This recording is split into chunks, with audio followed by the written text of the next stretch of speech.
You know, it's quite an easy sell. It's like, you know, do you want to try something that tastes of something, or do you want to try something that kind of just tastes a bit watery and dull?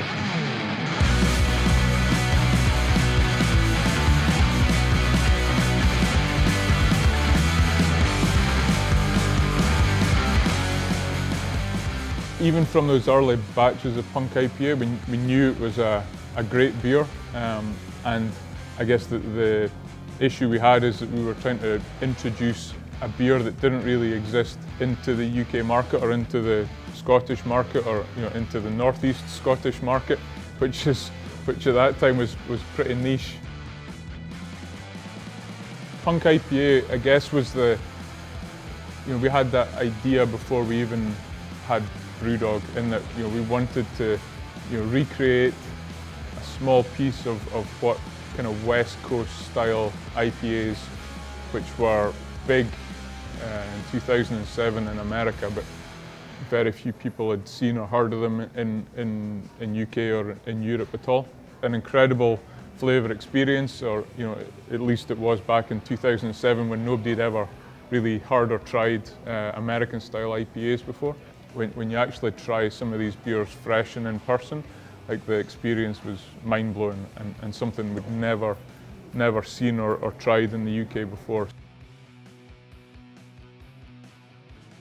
I guess the difference to mainstream lager, which was the dominant beer at the time, the expression and explosion of flavour that you get from wonderful hops that we put into the beer. So it's quite an easy sell. It's like, do you want to try something that tastes of something, or do you want to try something that kind of just tastes a bit watery and dull?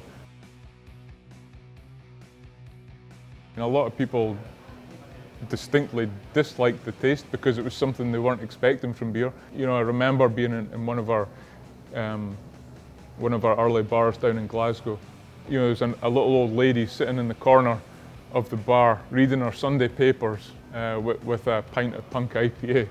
Beer isn't about a specific demographic. It's not about a trend or a fad or whatever. It's about people enjoying a bit of time with themselves or with friends.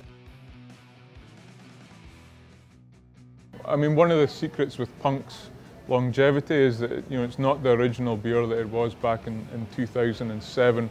As our tastes have grown and developed, as our understanding of process and technique have changed, of ingredients, we've allowed the beer to develop with us. For me, like, the beauty of Punk is it's a pretty simple, straightforward expression of incredible hop flavours.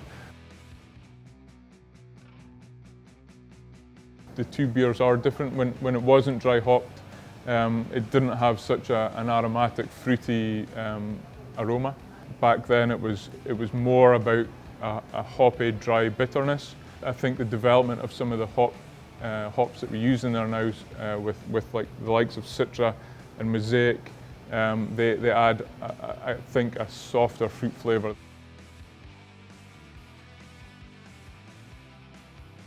I mean, I think in terms of a teenager, it's a pretty well-behaved teenager, and I think we're quite lucky parents to have such a perfect son or daughter as a beer.